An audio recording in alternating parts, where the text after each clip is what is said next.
Hello, good morning. It's a shine Sunday. Beautiful Sunday. I cook dinuguan, pork dinuguan with uh, mucho, pork mucho. Ayan, with liver.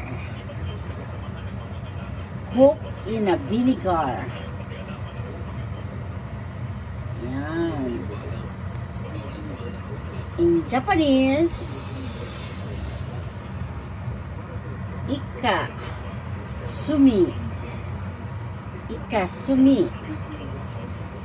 But in Philippines, Korea, and Thailand, they use, instead of squid, they use making a sausage like that, or like this one, they cook in a vinegar. They called it dinuguan. They use the blood of pork. Yan, that is dinuguan.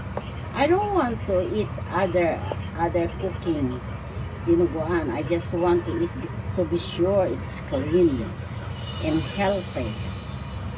Yan. In Korea, they make a sausage with this sumiika.